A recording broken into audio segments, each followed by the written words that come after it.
എല്ലാവർക്കും നമസ്കാരം. അപ്പോൾ ഇന്നൊരു അടിപൊളി മീനച്ചാറിൻ്റെ റെസിപ്പി ആയിട്ടാണ് ഞാൻ വന്നിരിക്കുന്നത്. ചൂരമീനാണ് ഞാൻ ഉപയോഗിച്ചിരിക്കുന്നത്.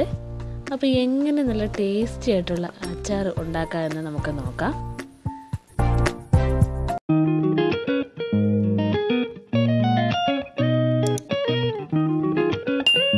ഞങ്ങളിവിടെ ഒരു ഇടത്തരം ചൂരയാണ് എടുത്തിരിക്കുന്നത്. അത് നല്ല ചെറിയ പീസായിട്ട് കട്ട് ചെയ്ത് കഴുകി വൃത്തിയാക്കി എടുത്ത് വെച്ചിരിക്കുകയാണ്. ഇനി നമുക്കിത് വറുത്തെടുക്കണം. അതിനു വേണ്ടി ആദ്യം 1/4 ടീസ്പൂൺ മഞ്ഞൾപ്പൊടിയും 1.5 ടേബിൾ സ്പൂൺ മുളക് പൊടിയും ആവശ്യത്തിനുള്ള ഉപ്പും കൂടെ ചേർത്ത് നന്നായി കൈകൊണ്ട് മിക്സ് ചെയ്ത് കൊടുക്കണം. അപ്പോൾ അച്ചാറുണ്ടാക്കുന്നെങ്കിൽ ആദ്യം തന്നെ നമുക്കിത് വറുത്തെടുക്കണം. അതിന് ഞങ്ങളിവിടെ വെളിച്ചെണ്ണയാണ് യൂസ് ചെയ്തിരിക്കുന്നത്. കുറേ കാലം കേടുകൂടാതെ സൂക്ഷിക്കണമെങ്കിൽ നല്ലെണ്ണയായിരിക്കും ബെസ്റ്റ്. അപ്പോൾ ആവശ്യത്തിന് എണ്ണ ഒഴിച്ചു കൊടുത്ത് മീൻ കഷ്ണങ്ങളെല്ലാം അതിലേക്ക് ഇട്ട് കൊടുത്തിട്ടുണ്ട്. ഇനി അത് ഫ്രൈ ചെയ്തെടുക്കണം. തിരിച്ച് മറിച്ചൊക്കെ ഇട്ട് ഫ്രൈ ചെയ്തെടുക്കണം. അപ്പോൾ അത് നന്നായിട്ട് ഫ്രൈ ചെയ്ത് കിട്ടിയിട്ടുണ്ട്. ഇനി ഇത് കോരി മാറ്റി വെക്കണം. ഇനി ഇതിലേക്ക് ആവശ്യമായിട്ടുള്ള 8 പച്ചമുളക് നമ്മൾ ചെറുതായിട്ട് കട്ട് ചെയ്തെടുത്തിട്ടുണ്ട്. ഒരു ചെറിയ പീസ് ഇഞ്ചി ചെറുതായി കട്ട് ചെയ്തെടുത്തിട്ടുണ്ട്. 3 വെളുത്തുള്ളി മുഴുവനായി തന്നെ എടുക്കണം. പിന്നെ ഇതിലേക്ക് ഇനി ആവശ്യമുള്ളത് 2 ടേബിൾ സ്പൂൺ മുളക് പൊടിയാണ്. അപ്പോൾ നമ്മൾ മീൻ വറുത്ത് കോരിയ എണ്ണ തന്നെയാണ് ഇനി ഉപയോഗിക്കുന്നത്. അതിലേക്ക് 4 വറ്റൽമുളക് ഇട്ട് കൊടുത്തിട്ടുണ്ട്.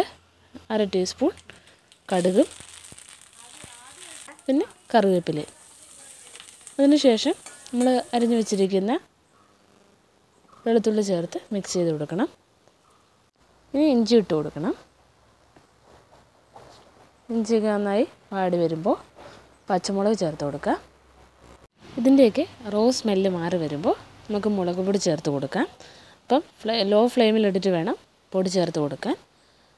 ഇപ്പോൾ എടുത്ത് വെച്ചിരിക്കുന്ന മുളക് പൊടി ആ കൂട്ടത്തിൽ ഒരു നുള്ളിൽ മഞ്ഞൾപ്പൊടിയും കൂടെ ചേർത്ത് കൊടുക്കാം. എന്നിട്ട് നന്നായിട്ട് മിക്സ് ചെയ്യണം. ഇനി ആവശ്യത്തിനുള്ള ഉപ്പും കൂടെ ചേർത്ത് കൊടുക്കണം. നമ്മൾ മീൻ വറുത്തപ്പോൾ ഉപ്പ് ചേർത്ത് കൊടുത്തായിരുന്നു.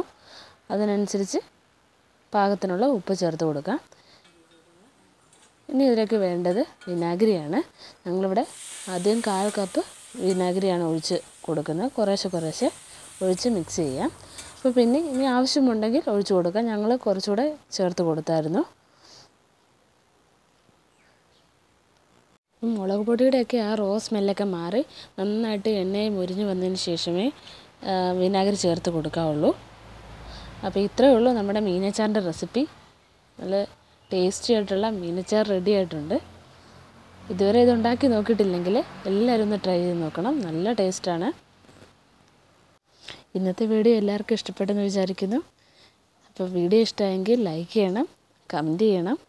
കൂടാതെ നമ്മുടെ ചാനൽ ഇതുവരെ സബ്സ്ക്രൈബ് ചെയ്തിട്ടില്ലെങ്കിൽ സബ്സ്ക്രൈബ് ചെയ്യണം. അടുത്തുള്ള ബെൽ ബട്ടൺ കൂടി പ്രസ് ചെയ്യണം. അപ്പം അടുത്തൊരു അടിപൊളി റെസിപ്പിയായിട്ട് വീണ്ടും കാണാം. അതുവരെയും ബൈ ബൈ.